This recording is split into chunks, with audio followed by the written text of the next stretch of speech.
শেরপুর ৩ আসনে কেন্দ্রে কেন্দ্রে যাচ্ছে নির্বাচনী সরঞ্জাম। প্রিসাইডিং কর্মকর্তাদের হাতে ব্যালট পেপার ও প্রয়োজনীয় উপকরণ হস্তান্তর।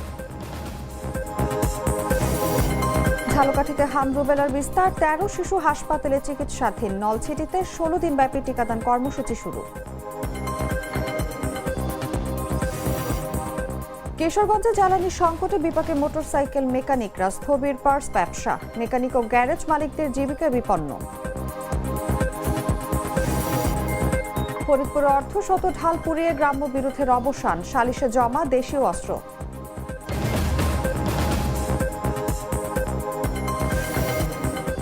এবং ইবির 10 তলায় নতুন হলে অনুমোদনহীন টাইলস ব্যবহার। পরিবর্তনের আশ্বাস দিল শিক্ষার্থী শিক্ষকদের মধ্যে উদ্বেগ।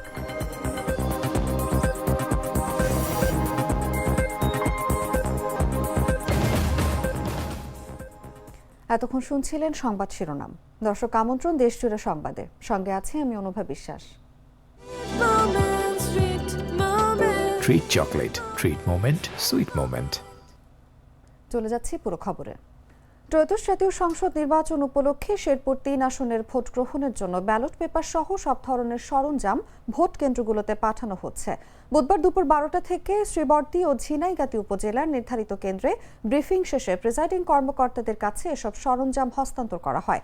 আগামীকাল বৃহস্পতিবার অনুষ্ঠেয় নির্বাচনের জন্য প্রতিটি কেন্দ্রে ব্যালট পেপার, ব্যালট বাক্স সহ প্রয়োজনীয় সব উপকরণ সরবরাহ করা হচ্ছে। দুপুর 12টা থেকে প্রিসাইডিং কর্মকর্তাদের নেতৃত্বে সহকারী প্রিসাইডিং কর্মকর্তা, পোলিং কর্মকর্তা, পুলিশ ও আনসার সদস্যরা সরঞ্জাম গ্রহণ শুরু করেন। এদিকে ভোট সুষ্ঠু করতে সব ধরনের প্রস্তুতি সম্পন্ন করেছে কমিশন, জানালেন জেলা রিটার্নিং অফিসার।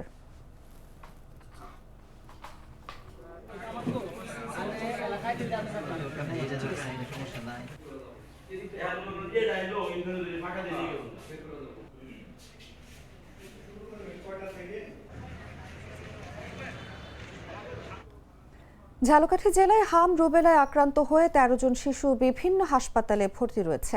এছাড়া একই উপসর্গে আক্রান্ত সন্দেহে আরও ৪২ জন শিশু জেলার বিভিন্ন স্বাস্থ্য কেন্দ্রে চিকিৎসাধীন আছে। বুধবার civil surgeon doctor Humayun Kabir জানান, আক্রান্ত শিশুদের সর্বোচ্চ গুরুত্ব দিয়ে চিকিৎসা সেবা দেওয়া হচ্ছে এবং পরিস্থিতি পর্যবেক্ষণে স্বাস্থ্য বিভাগ সতর্ক অবস্থানে রয়েছে। স্বাস্থ্য বিভাগের তথ্য অনুযায়ী ভর্তি হওয়া শিশুদের মধ্যে ঝালকাঠি সদরে ২ জন, রাজাপুর উপজেলায় ৬ জন এবং কাঠালিয়া উপজেলা স্বাস্থ্য কমপ্লেক্সে ৫ জন চিকিৎসাধীন রয়েছে। এদিকে সংক্রমণ নিয়ন্ত্রণে রাখতে নলছিটি উপজেলায় জরুরি ভিত্তিতে হাম রুবেলা টিকাদান কর্মসূচি চালু করা হয়েছে। ১৬ দিন ব্যাপী এই কর্মসূচির আওতায় প্রায় ২১,০০০ শিশুকে টিকা দেওয়ার লক্ষ্য নির্ধারণ করেছে স্বাস্থ্য বিভাগ। সংশ্লিষ্টরা জানিয়েছেন, শিশুদের ঝুঁকি থেকে রক্ষা করতে অভিভাবকদের সচেতন হওয়ার পাশাপাশি নির্ধারিত সময়ের মধ্যে টিকাদান সম্পন্ন করা জরুরি। একই সঙ্গে যেসব শিশু অসুস্থতার লক্ষণ দেখাচ্ছে তাদের দ্রুত নিকটস্থ স্বাস্থ্য কেন্দ্রে নেয়ার আহ্বান জানানো হয়েছে।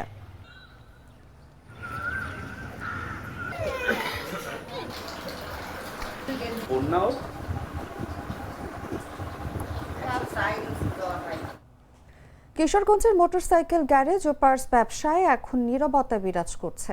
একসময় সকাল থেকে রাত অবধি ব্যস্ত থাকা এই খাত এখন স্থবির হয়ে পড়েছে। পেট্রোল ও অকটেনের তীব্র সংকট শ্রমজীবী মেকানিক এবং ব্যবসায়ীদের জীবনকে করেছে এক প্রকার অসহায়। পার্স ব্যবসায়ও একই অবস্থা। ক্রেতার অভাবে দোকানগুলোতে ভিড় নেই, আয় নেই, কিন্তু দোকান ভাড়া ও কর্মচারীর বেতন আগের মতো দিতে হচ্ছে। স্থানীয়রা বলছেন, যদি জ্বালানি সংকট দ্রুত সমাধান না হয় তবে শুধুমাত্র ব্যবসা নয়, বরং বহু মানুষকে বেকারত্ব এবং অর্থনৈতিক সংকটের মুখোমুখি হতে হবে। বিস্তারিত জাগো ডেস্ক রিপোর্টে। কালীবাড়ি মোড়, কিশোরগঞ্জ শহর। একসময় এখানে সারা দিনে শত শত বাইকের মেরামত হতো, ক্রেতাদের ভিড় থাকতো পার্টস দোকানে। কিন্তু এখন হাতুড়ি রেঞ্চের শব্দের বদলে ভর করেছে নীরবতা। বাইক কম চলাচল করছে, মেকানিকরা আয়হীন দিন কাটাচ্ছেন। আগে তো ভাই প্রতিদিন ২০-৩০টা ৪০টা গাড়ির কাজ করছি। এখন তো ভাই এই যে দূরার গাড়িগুলা যে ২ লিটার তেল খরচ করে আমাদের কিশোরগঞ্জে গাড়ির কাজ করাইবো, তারা কিন্তু আসে না। অনেক গাড়ি দেখবেন গাড়ি বদ্ধ হয়ে বাসায় রেখে দিছে, অটোতে চলাচল করে। আমি ভাই এক সপ্তাহ ঈদের পর থেকে অটোতে বাসায় যাই আর আই, গাড়ি নিয়ে যেতে পারি না। গাড়ি আসে, গাড়ি নিয়ে যেতে পারি না, এই তেলের সংকটের কারণে। কাস্টমাররা কিভাবে আসবে? একই অবস্থা পার্টস ব্যবসায়ীরাও ভোগ করছেন। ক্রেতা না থাকায় দোকানগুলোতে আগের মতো ভিড় নেই। সময় কাটছে বসে বা মোবাইলে, কিন্তু দোকান ভাড়া, কর্মচারীর বেতন, সব খরচ আগের মতোই রয়েছে। লক্ষ লক্ষ টাকা বেচে কিনা হইতো, একবারে চুপচাপ বসে থাকি। আসলে তেল নাই, আমরা গাড়ির পার্টসও বিক্রি হয় না, এই অবস্থার মধ্যে বর্তমানে চলতেছে। জেলায় ছোট বড় মিলিয়ে সহস্রাধিক গ্যারেজ এবং প্রায় 5 শতাধিক পার্টস দোকান রয়েছে। এই খাতের সঙ্গে কর্মসংস্থানে জড়িত বিপুল সংখ্যক মানুষ এখন অনিশ্চয়তায়। সংশ্লিষ্টদের আশঙ্কা, জ্বালানি তেল সংকট দ্রুত সমাধান না হলে বেকারত্ব আরও বাড়বে এবং জীবিকার সংকট আরও গভীর হবে। যদি এইভাবে চলতে থাকে, তা আমরা যদি কিছু আর্থিক সহায়তা দেয়, তাহলে হয়তো কর্মচারী নিয়ে আমরা চলতে পারবো। এছাড়া তো সম্ভব না। কাজ কাম নাই তো বেতন দিয়ে আমি করতে হয়। বেতন দিলে তো কাজ কাম লাগবে। জ্বালানির সংকটের আঘাতে কিশোরগঞ্জের মোটরসাইকেল খাতের মানুষদের দিনগুলো এখন প্রশ্নবিদ্ধ। কতদিন তারা এই অনিশ্চয়তার মধ্যে টিকে থাকতে পারবে তা এখন সময়ই দেখবে। নিউজ ডেস্ক, জাগো নিউজ। দুধার চকলেটে একাকার হয়ে ওঠা প্রাণ লেয়ার। প্রাণ লেয়ার, সম্পর্কের মিষ্টি ম্যাজিক। ফরিদপুরের ভাঙ্গা উপজেলায় দীর্ঘদিন ধরে চলমান গ্রাম্য বিরোধ সমাধান হয়েছে এক সালিশ বৈঠকের মাধ্যমে। ফরিদপুর 4 আসনের সংসদ সদস্য শহীদুল ইসলাম বাবুলের মধ্যস্থতায় মঙ্গলবার বিকেলে হামিরদি ইউনিয়ন পরিষদ চত্বরে বৈঠক অনুষ্ঠিত হয়। পুলিশ ও স্থানীয় সূত্র জানায়, হামিরদি ইউপি চেয়ারম্যান খোকন মিয়ার সভাপতিত্বে আয়োজিত এই বৈঠকে উভয় পক্ষ ভবিষ্যতে কোনো ধরনের সংঘর্ষে জড়াবে না বলে অঙ্গীকার করে। বৈঠকের সিদ্ধান্ত অনুযায়ী সংঘর্ষে ব্যবহৃত দেশীয় অস্ত্র, ঢাল, সড়কি, রামদা এবং চাইনিজ কুড়াল স্বেচ্ছায় জমা দেওয়া হয়। পরে উপস্থিত জনতার সামনে প্রায় অর্ধ শতাধিক ঢাল আগুনে পুড়িয়ে ধ্বংস করা হয়। এ সময় সাবেক মেম্বার বাবুর আলী ও সাধু গ্রুপের সদস্যরা সংসদ সদস্য বাবুলের হাতে ফুলের তোড়া তুলে দিয়ে বিরোধ মীমাংসার ঘোষণা দেন। এর আগে গত শুক্রবার রাত থেকে শনিবার দুপুর পর্যন্ত 4 গ্রামের বাসিন্দাদের মধ্যে সংঘর্ষে শতাধিক ব্যক্তি আহত হন। ভাঙচুর ও লুটপাটের ঘটনায় পুলিশ মামলা দায়ের করেছে এবং কয়েকজনকে আটক করা হয়েছে।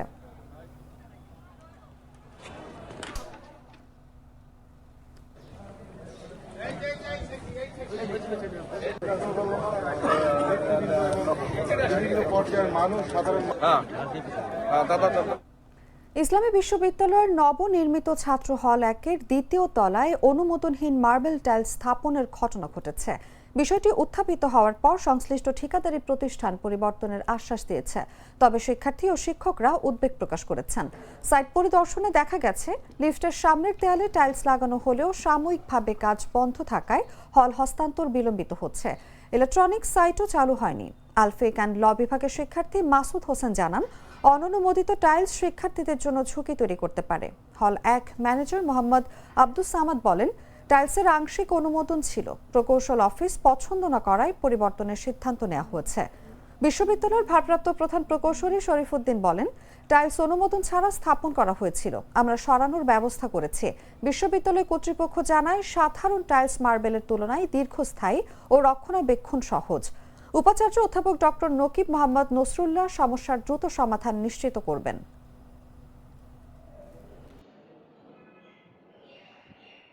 টাইলসের ব্যাপারে ওটা তো অনুমোদন ছিল না, আমরা টেস্ট স্বরূপ লাগাইছিলাম, লাগানোর পরে অফিস লাইক করি নাই, সেটা রিটার্ন দিয়েছি।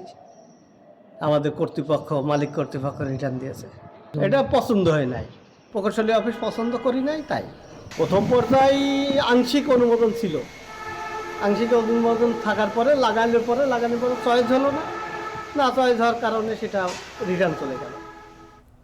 72 বছর বয়সেও থেমে নেই আব্দুর রশিদের জীবন সংগ্রাম। কিশোরগঞ্জ শহরে ভাড়া বাসায় থাকেন তিনি। কাঁধে টিনের বাক্স ঝুলিয়ে বিক্রি করেন হাওয়াই মিঠাই, প্রতিদিন 400 থেকে 600 টাকা উপার্জনের জন্য। স্ত্রীকে নিয়ে গ্রামের ভিটে মাটি ছেড়ে এসেছেন সংসারের দায় সামলাতে। বর্ষা ও নাবিলের মতো মানুষদের মতে এই বয়সে রোদ বৃষ্টি মাথায় নিয়ে কাজ করা সত্যিই কষ্টের। বিস্তারিত জাগো ডেস্ক রিপোর্টে। এখন তো পাওয়া যায় না, ছোটবেলার স্মৃতিটা মনে পড়ে গেল। দেখো পুরো মেয়ে তো বিয়ে দিয়ে হবে, ছেলে ছেলে করে ধরে খায়, আমার রোদ বলাস আমি খাইতে খুঁটে খাইতে আসি। বয়স 72 বছর, তারপরও থেমে নেই জীবন সংগ্রাম। কাঁধে একটি টিনের বাক্স ঝুলিয়ে ক্রেতার সন্ধানে বেরিয়ে পড়েন প্রতিদিন। জামালপুরের মাদারগঞ্জ উপজেলার গুনেরতলা গ্রামের বাসিন্দা আব্দুর রশিদ বর্তমানে কিশোরগঞ্জ রেল স্টেশন সংলগ্ন এলাকায় ভাড়া বাসায় থাকেন।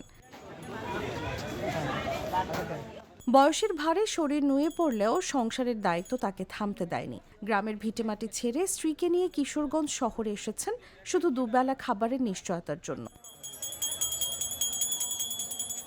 নাবিল নামের এক তরুণ বলেন, ছোটবেলায় বাড়িতে ফেরিওয়ালা হাওয়াই মিঠাই নিয়ে আসতো।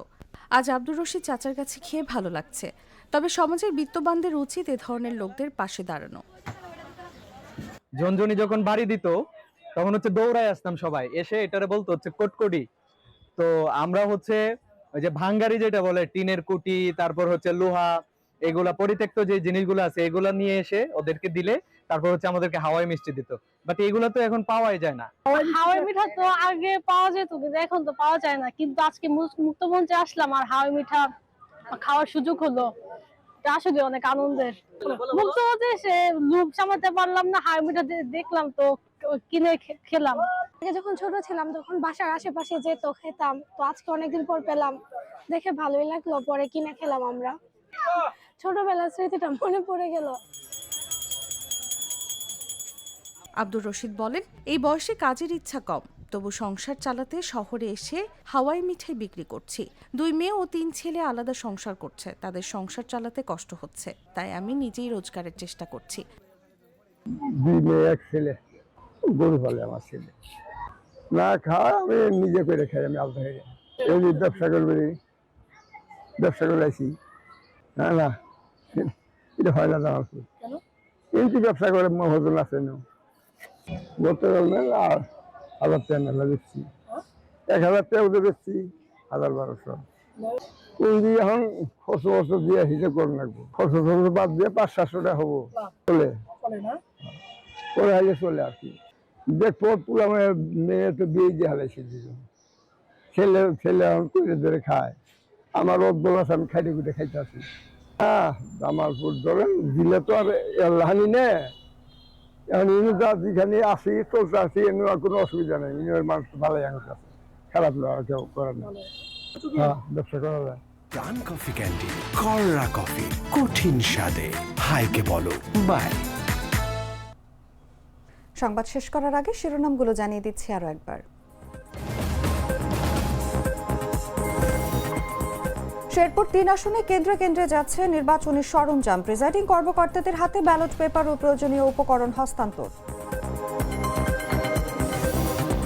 ঝালকাঠিতে হাম রুবেলার বিস্তার, 13 শিশু হাসপাতালে চিকিৎসাধীন। নলছিটিতে 16 দিন ব্যাপী টিকাদান কর্মসূচি শুরু।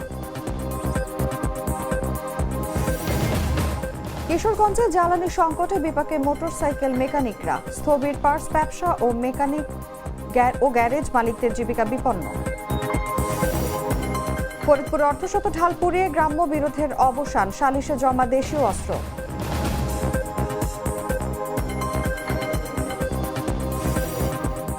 এবং নিবিড় 10 তলার নতুন হলে অনুমোদনহীন টাইলস ব্যবহার, পরিবর্তনের আশ্বাস দিল শিক্ষার্থী শিক্ষকদের মধ্যে উদ্বেগ।